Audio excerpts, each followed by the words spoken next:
The best series I've ever read. A very complicated relationship with the Magnolia Park series, but it was shockingly bad. This is the best Hunger Games book. I'm sorry. Hi guys, welcome back to my channel. Today I'm going to be filming a ranking of every single book that I read in 2025.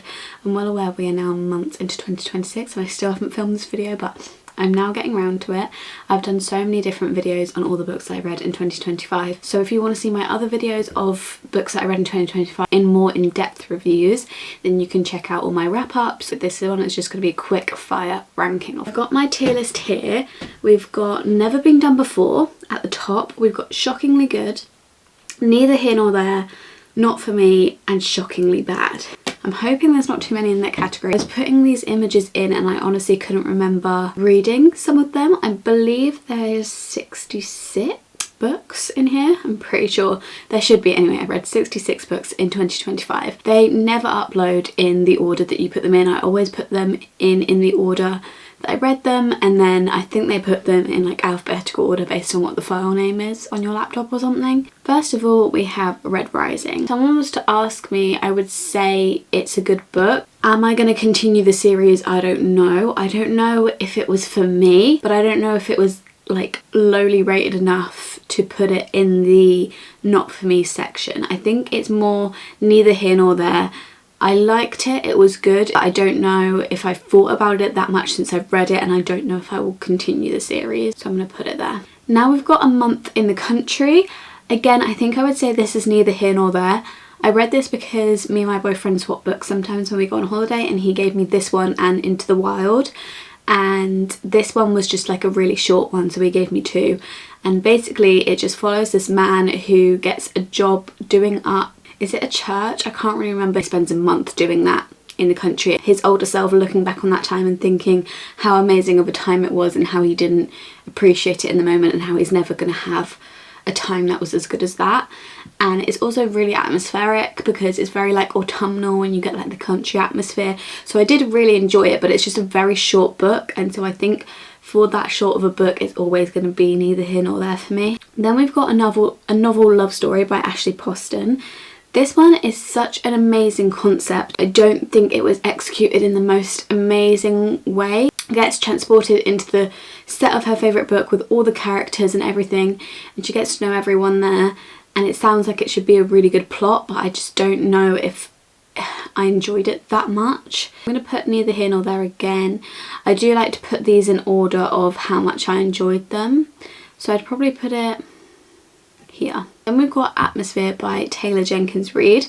Now this one I think had quite a slow start and I didn't get into it straight away, but once I was into it I remember reading, I think I read like the last 100 pages on the plane, or maybe it was like 50 pages on the plane, and I was sat and I was reading, and I remember being on that plane and finishing the book. I was trying not to cry on the plane. So I would say Shockingly Good. The only thing is I love Taylor Jenkins Reid's books and they'd normally be in the top category, but I just think the start was a little bit slow. Then we've got Babel or Babel, however you want to say it. This one was not for me. I'm not going to say it's shockingly bad, even though I rated it like a 2-star. I wouldn't say it's shockingly bad because I know that it's not bad. It's not a bad book. It's well written. Personally, I can't stand books with footnotes. I just get so taken out of the story and I find it hard to get back in. It's just every time I was reading a footnote I was getting taken out of the book. When I'm reading, I find it very hard to shut my brain off. I have to get in the zone to really enjoy my reading experience, and that was just taking me out of the zone, and it took me so long to read because of it. So I think I'm going to put not for me. Then we've got Beautiful Ugly by Alice Feeney. Honestly, I don't remember much of it, so I'm going to put it in neither here nor there. I do remember not being very impressed by it, not very shocked by it. Alice Feeney, I love Rock, Paper, Scissors, but every other thriller book I didn't mind. His and Hers. The rest of them have been all kind of misses for me recently, but I haven't read the most recent one yet, so I need to get round to that. Then we've got Bride by Ali Hazelwood. This one is like a werewolf vampire fantasy. I enjoyed it. It was a fast, interesting read, but don't know how I felt about some of the scenes, and I didn't ever continue it, and I don't have any plans to continue it, so I think I just put neither here nor there. Probably put it like there. Oh, we've got the Crescent City ones, but I should probably do these in order of the series. So we first of all got House of Earth and Blood. Never been done before. I'm so sorry. The whole of Crescent City is actually going in it. Never been done before. Where's the second one? Did I even put it in? I swear I remember putting it in. I don't think it's in here. Although I put 66 books in here, so does that mean that I actually read 67? Because it says 66 on my Goodreads. This is really confusing me. Alright, well we'll just have to pretend that Crescent City 2 is in here. Crescent City 2 is actually my favourite one of them. Never been done before. Honestly, the best series I've ever read, the best books I've ever read. I love them. I need to reread them. They're all like 700-page books and I would happily reread all of them. I never got bored once. Her brain is so amazing. Every page is interesting. I need another one, Sarah. I need another one. I know ACOTAR 6 and 7 are coming soon and I'm so excited for that. Will we get a Crescent City? Next we've got the Magnolia Parks series. We may as well do them all as well. So how many did I read last year? Because I read some of them before that. Oh, I put the first Magnolia Parks in here. I definitely didn't read the first Magnolia Parks last year I mean. Let me have a quick check. That's why there's one too many, because I put the first Magnolia Parks in here. What was the first one I read of the year? Magnolia Parks, The Long Way Home. So I've had a very complicated relationship with the Magnolia Parks series. I did not like the first one and then I never read it. Again after that I read the first one and I was like, nope. About a year later, so in 2024, I decided to give the next one a go, the first Daisy Hates one, and I much preferred that one and I really liked the Daisy Hates one, but then I didn't want to just continue with the Daisy Hates book, so I was like, let's go to the next Magnolia book, which I'm pretty sure is The Long Way Home, and I actually really enjoyed it. I think that our characters developed a lot, and I know that's the point. I know in the first book they were supposed to be insufferable, but they're a bit too insufferable. The story developed a lot in The Long Way Home and you kind of find out why our characters act the way that they do, and it made me a lot more interested in the story. So I guess it was quite shockingly good because I really didn't expect to like it. So I guess I have to put it up there, even though they're not my favourite books in the world, but they were shockingly good. And then the next one is Daisy Hates The Great Undoing, which I also gave 4 stars. I haven't really thought about it much though, so I'm going to put it in neither here nor there. And then the next one is the last one, I believe. This one was heartbreaking. I gave it a 4.5. It was so good. Like, I was so close to giving it 5 stars, but I really didn't like the way that it ended. I thought that for a book series that's been going on that long, for people to be so invested into it, for all that to happen and then to end it the way it ended, I think because the sentence doesn't really make sense. I think the author is Australian and I don't know if that's more of an Australian way of speaking, but I've never heard someone say a sentence in that way in England. If you read it then you'll know what I'm talking about, but the kind of structure of the sentence, I was like, we don't really speak that way. As far as I know, like maybe in other places in England, but I live very close to London and that's where it's set. I've never heard anyone structure a sentence like that. And for the last line of a book, that just really took me out of it, because I was just like, you're going to end your 5-book series that is so loved and so based around these people being socialites in London with something that someone in London would probably never say. And it really confused me. I don't know why I just have my lip gloss like that. Next we have Emma. I can appreciate someone liking this. It is not for me. I know that it was kind of supposed to be funny now, but I don't know if I knew that at the time that I was reading it, so maybe I didn't get the tone right. There were certain characters who just spoke all the time, and I know there's one that like that is the joke, that she just speaks all the time, but at one point it was like 5 pages long and I was like, okay, the joke's getting a bit boring now, and I just didn't enjoy it very much, to be honest, and that is that. So I'm going to put it in not for me. Fearless and Fearful by Lauren Roberts. So Fearless is the last full-length book in the Powerless series and I really enjoyed it. I wouldn't say it's never been done before, but I did really enjoy it. I gave it 5 stars, and I know that there's been a lot of controversy around the Powerless series. I think I just love the characters so much that anything could be happening and I would still give it a 5 star, but I think Fearless was such an amazing book because of all the plot twists and everything like looping together, and I think that it was actually written really well. And then we have Fearful, which is just a little novella on the end. Again, with things like novellas, I'm always going to be neither here nor there. And it followed a character who I don't really like him. I know a lot of people do. I didn't really care for him, so I'm going to put it in neither here nor there. Then we have Fourth Wing. This was obviously a reread. I would say Fourth Wing, never been done before. Obviously, I love Fourth Wing. It's one of my 6-star books, and I know that some people think that it's bad writing. Some people think that it's really overrated. I personally think that it's just such a fun time. I also did a reread of Iron Flame, and again, I'd say never been done before. And then we had Onyx Storm, which came out last year in January, I believe. Again, never been done before. I'd say my ranking of the books probably goes in that order: Fourth Wing, Iron Flame, Onyx Storm. I think we get a lot more political and a lot more information as the books go on, so it kind of becomes a little bit less fun in some parts. You have to concentrate a lot more, but I still absolutely love the books, and I actually really appreciate the world building, and I appreciate it getting more complicated, and I appreciate how it's developing with every book, because I think if it just stayed the same complexity, it would be a bit boring. Spark of the Everflame, which is a fantasy series. There are 3 out: Spark of the Everflame, Glow of the Everflame, and Heat of the Everflame. And I thought that this series was shockingly good.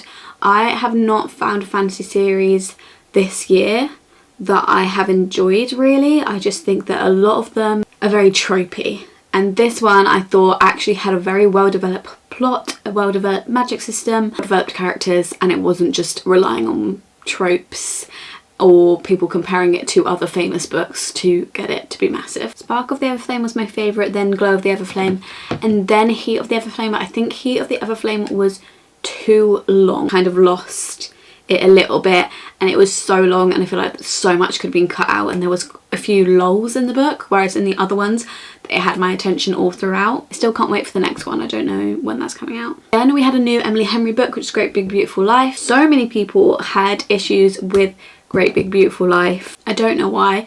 I thought it was shockingly good, to be honest. It wasn't my favourite Emily Henry. It's probably down there at the bottom for my Emily Henry ranking, but all Emily Henry's books are 5 stars to me, and this one was no different. So I'm going to put it here, I think. I don't know why Spark of the Everflame's there, sorry.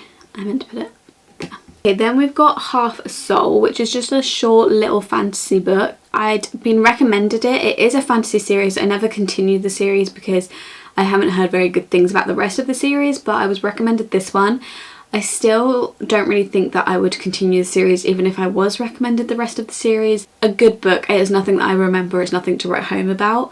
I'd say it's neither here nor there, but I would put it maybe here. Then we have A Heart for Christmas, and this may be the only one that ends up going into this category. I can't remember, but I do feel really bad for putting it here, but it was shockingly bad. It was really bad. And this one is basically a Christmas advent, so you read 1 chapter a day for the 1st to the 24th of December, and it's like a Christmas romance book. It was the worst thing I think I've ever read. I feel really bad, and it was translated, so it could be something to do with the translation.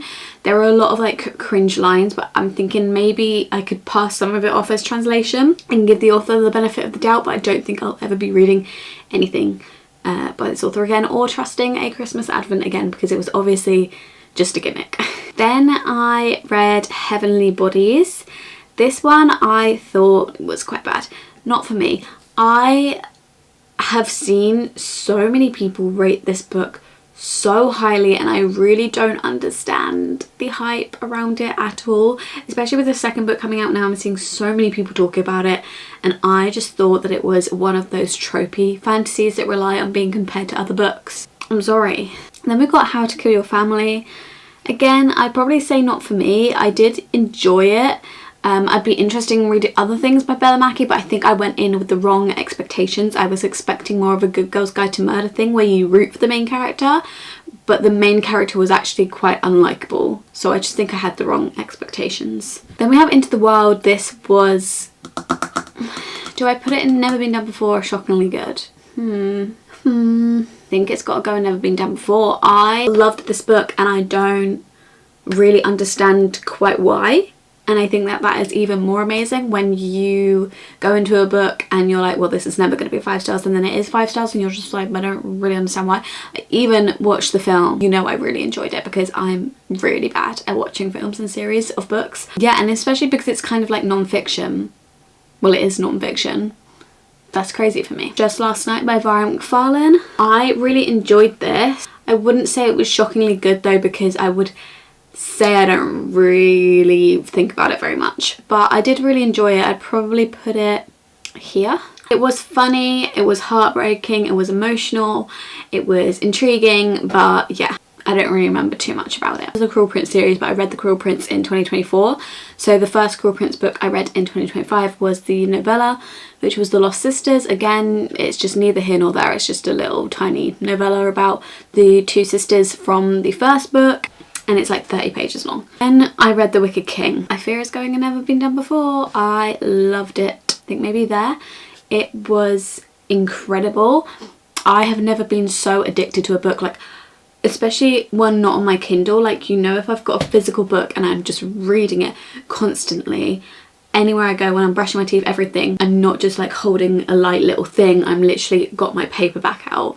And any spare moment I had, I was reading this book. I can't remember which one's first, but I'm gonna go Queen of Nothing, which is the last full-length book. This one was also really good. Put it Never Been Done Before. I put it in shockingly good. At the front, I still rated it 5 stars, but it wasn't quite on the Wicked King's level. And there's just a tiny novella, which is The King of Elfame. Just a little novella. I think it was better than The Lost Sisters, but it's just a small novella. Then we have Lessons in Chemistry. I have a bit of a controversial take on this one. I don't think it's anywhere near as good as what other people say. It was kind of neither here nor there. I enjoyed it. It wasn't anything to write home about though.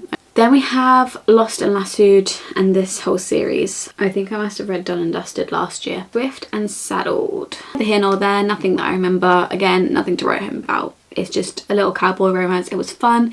It was a nice palate cleanser. Nothing that I really remember. And the same with Lost and Lassoed. Love on the Brain by Ali Hazelwood. This one I did not enjoy as much as The Love Hypothesis. I actually really enjoyed The Love Hypothesis, but this one I think I just really disliked the female main character, and I try to give the female main characters the benefit of the doubt because I know that some authors just write them as a quirky girl, but this one was too quirky and she just kept being like, there's no way, like, he hates me, he doesn't love me, and he's literally like moving earth for you and you're like, well yeah, but he hates me. And she said it like 100 times, I'm not even kidding, and it was really pissing me off. I don't know, because I still gave it 3 stars, I think. That's all I can remember from this book now. I don't even remember the parts that I liked. I just remember being pissed off at the end here, I think. Obviously Magnolia Parks I didn't read this year. That was put there by mistake. Frederick Backman, My Friends. I love Frederick Backman's books, and this one was no difference. It was a 5 star. I probably wouldn't put it in Never Been Done Before because I was very close to giving it a 4.5 instead of a 5, but I would put it in Shockingly Good. I just think his writing is so amazing and he could tell any story and it would be amazing. Then we've got Not Quite Dead Yet by Holly Jackson. Now Holly Jackson wrote Good Girls Guide to Murder series and I absolutely love that series. What was it called? The Reappearance of Rachel Price, which is her recent release before this one. I really didn't enjoy that much. It was alright. This one I preferred a lot more to that one. It is still nowhere near the Good Girls Guide to Murder level, but I think I would say Shockingly Good. I remember really enjoying it, but I think I'd put it at the end of Shockingly Good. Then we've got Out of the Woods. This was by Hannah Bonham Young, who wrote Out on a Limb, and I really love Out on a Limb. This one, it was refreshing because it's a very different style of romance because our main characters are already together and they've been married and everything. It wasn't as good as Out on a Limb in my opinion. I'd probably put it in neither here nor there, but quite near the front. Then we've got Ready or Not by Cara Bastone. This one is similar to Out on a Limb where it has the pregnancy trope, but it's not like a surprise pregnancy trope. Like the whole book is about the pregnancy, and I really enjoy that side of books. I find pregnancy really interesting. The romance side, it was kind of buzzy sometimes, but most of all I kind of didn't really care that much. I'd probably put it there. We've got Remarkably Bright Creatures. This one is obviously a very popular book. I had read a lot of slower books around the time that I read this book, and so maybe it wasn't the best time for me to read this book. I did find it quite slow. I did enjoy it, but again, it's kind of one that's neither here nor there. Maybe here. Now we've got Six of Crows. I absolutely loved Six of Crows. I think I'll put it here. It was, I can't believe I haven't read it before. It was so good. I really enjoyed the found family aspect of it all. We have Snowed In, which is a little Christmas book. Again, I'd say this one's neither here nor there. It's by the same author that wrote Holiday Romance, and I much preferred Holiday Romance, but this was still fun. There. Then we have Sunrise on the Reaping. Oh my god, this book. Never been done before. I'm sorry, never been done before. I'd put it there. I think that this is the best Hunger Games book. I'm sorry. Maybe it won't be forever. Maybe it's just because it's the new one. And obviously, like, if you were to ask me the best Hunger Games book, I would still say the first Hunger Games, obviously, because it's the first Hunger Games. But, like, objectively, that's the best one. And it is. Like, it is the best one. I know that. But in terms of reading, this one was so good. And obviously, she has developed her writing so much more from when she wrote the first Hunger Games. So it's going to be the best written one. But I just think what it is not maybe that it's the best Hunger Games book, but how she has encapsulated all the things from all the other books into this book and done it so seamlessly is just so impressive to me. Swept Away. Guys, I didn't enjoy this one. No, it's not shockingly bad. It's not shockingly bad. I'd just say not for me. I did not like the trope in this one. I liked the concept, which is getting stranded on a boat in the middle of the sea, and I thought that was really interesting. I liked the description. I could really picture it, so that those parts were really good. The ending, hated that ending. The fact that he was so much younger than her, I found it weird. The age gap was too much. It scared me. Maybe the age gap wouldn't be too much if they didn't keep referencing how young he was and keep calling him like a baby, and I was just like, okay. Tangled Up in You. I actually really enjoyed this one. My favourite film of all time is Tangled, so I obviously knew I'd have some enjoyment out of this book. I just kind of wanted to read it just to see, but I wasn't expecting to like it really. It was actually so good, like the drama of it all. Like, I really did not think that this book was going to have the level of drama that it had. It really went crazy at some points, and I actually really enjoyed it. I think I'll put it on the end of shockingly good because I honestly was not expecting it to be that good. Then we have The Assassin's Blade, which was a reread for me. I've started rereading the Throne of Glass series. I'm currently almost finished Heir of Fire, and then I've got Queen of Shadows. Oh, Queen of Shadows next. So The Assassin's Blade, I mean, it's amazing. It's kind of like a novella, but it's like the size of a book because it's like multiple novellas. It's like 5 novellas. It's a 5-star book for me, but I will never forgive Sarah J Maas for what she does in this book, but I have never felt emotion like this book. And then I also reread Throne of Glass. Do I prefer Throne of Glass or The Assassin's Blade? I put Throne of Glass ahead of The Assassin's Blade, but I actually love The Assassin's Blade so much. Maybe I would put I put The Assassin's Blade in front of Throne of Glass, sorry. The Invisible Life of Addie LaRue. I really enjoyed this one actually. I've been putting it off for so long because I kept hearing mixed reviews. It's been like a massive book ever since I first started getting into like BookTok and stuff, and like it became my whole personality. It's been like a massive book for years and years and years and years. But I always saw someone rate it really highly and then I'd put it to the top of my TBR, and then I'd see someone rate it really low and I'd be like, oh, okay, maybe not. But I actually read it in the end. I formed my own opinion. Well done me. And I actually really enjoyed it. I put it on the end of shockingly good just because it did get a little bit repetitive. If you don't know, it's like she's cursed that no one in her life ever remembers her, and she kind of likes it that way at first, and then it gets really lonely, but because no one remembers her, she basically just like lives her life doing whatever, and then as soon as she leaves, she's not remembered. Like the middle part, it got a little bit repetitive, but I really enjoyed it still. Then we have The Prison Healer. I really enjoyed this one. However, I think that it was a bit of a setup book. The ending of The Prison Healer, I think, really set up for it to be an amazing second book. I still think it was a really good fantasy book, but it was nothing to write home about until the end. So I'd put it in neither here nor there, but I would put it quite high up because I did enjoy it. Then we have The Rebel Witch, which is the second book after The Crimson Moth. I really enjoyed this one. It was a perfect little duology, wrapped up really nicely. I didn't think I was going to enjoy it as much as I did. I probably put it in shockingly good. Then we have The Right Move, which I'd say neither here nor there about. Sports romances are very hit and miss for me. I do enjoy them, but then I read one in a year and I'm like, I'm done. Actually, like, I've literally just read Game Changers Heated Rivalry series in like a few months, so that's a lie. Even them, I am now thinking, okay, I don't want to read another sports romance for the rest of the year. So I'd probably put it neither here nor there. I did really enjoy our male main character, and I enjoyed our female main character too. It just wasn't anything to write home about. Then we have The Teacher. Oh, this one was not for me. It really grossed me out. I felt like itching my skin out as I was reading it, and I guess like thrillers are kind of supposed to do that. It was called The Teacher, what did I expect? But I was basically given it by like my work book swap thing, and so I felt like I had to read it, even though I could tell by the front I was like, I do not want to read about a thriller about a teacher, thank you. I just don't like it when kids get involved, no thanks. It was just disturbing. Then we have Uncharmed by Lucy Jane Wood.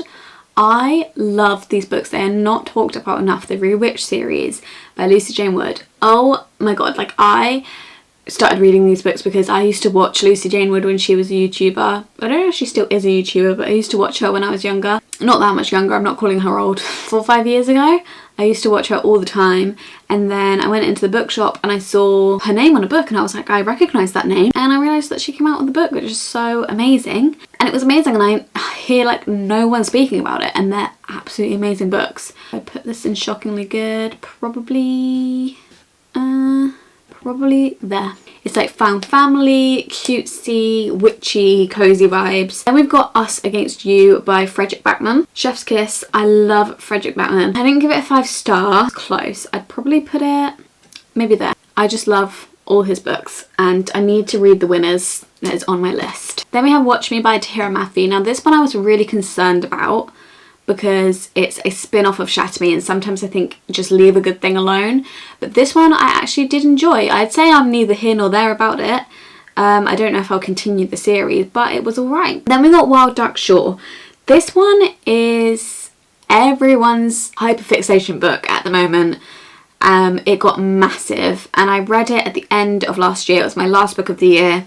And maybe I read it really quickly because I was trying to get to my reading goal, even though I was already at my reading goal and I didn't realise because I forgot to log a book, but that's a sensitive topic, we won't talk about that. I just thought it was a bit underwhelming and was very overhyped. I don't know, if it wasn't as hyped up as it was, I probably would just put it in neither here nor there, but part of me is wanting to put it in not for me. But I think that's just because it was so overhyped. But I think I'd really put it maybe like here. Then we got You and Me on Vacation. This one is so amazing. Obviously, it is a reread. I think this is my 3rd time reading this book. Me and my friends went on holiday and we all wanted to read the same book at the same time. So this is the one that we chose, and it was absolutely amazing. I loved every second of it. I think it's just an amazing book to read whilst you're on holiday on a beach by the pool. Oh, I put Just Last Night in twice. So maybe I have missed one out. Honestly, no one should ever trust me to do these things. Zodiac Academy, The Awakening. This is the first Zodiac Academy. I'm gonna put it at the end of Not For Me. Oh my god, what was this? Can't expect me to root for any of these romances. That man is a psychopath. Okay, anyway, I'm gonna move on because I'm gonna piss some people off. Fear the Flames, not for me. I did not think it was a good book. It's another one that just relies on tropes of being compared to other books. Fucking Around, not for me. I am not going to shame anyone for reading it. I'm not going to call it a bad book. It might be a bad book, but I am not the target audience for it. I am not a Why Choose Romance girly. So if you are a Why Choose Romance girly and you've read it and you think it's a bad book, then fair enough. I feel like I can't call it a bad book because it's just nowhere near the realm of what I like to read. Ballad of Songbirds and Snakes. Shockingly good. Obviously it's a Hunger Games book, but I don't know if I liked it as much as I liked the film. I think the film was actually better in this case, which I don't say that very often. I think because in the film you could kind of root for him a little bit, which was really bad, whereas in the book and you got his internal monologue and you saw how much of a psycho he was in his internal monologue, you couldn't even root for him. And obviously you don't need to root for someone in a book, but I kind of find it hard to enjoy a book if I'm not rooting for someone. Then we have White Nights by Dostoevsky. Did I say that right? This is again just a short little book, so it's going to be neither here nor there for me, but I just thought, why not? Then we have Yellow Face, which is a kind of thriller. This is the last book actually. I did really enjoy Only thing is, I think the ending disappointed me a little bit. It was very intriguing. I really enjoyed the concept. I thought that it was a very interesting concept. I didn't really enjoy the ending though, so I'm probably going to put it neither here nor there, but I'd put it maybe there. This is my finished ranking of all the books I've read in 2025. It was a lot of neither here nor there's, but there's not too much at the bottom. And there's quite a few and shockingly good. Thank you for watching. Do comment down below if you have enjoyed any of these books or what your top books of 2025 were yourself, and maybe I'll check them out in 2026. If you like this video, please give it a thumbs up. You can subscribe down below and click the bell. You'll be notified every time I upload. And if you want to, you can follow my social medias at _libraryofeden on both TikTok and Instagram for all things book related. And I'll see you in my next video very soon. Bye.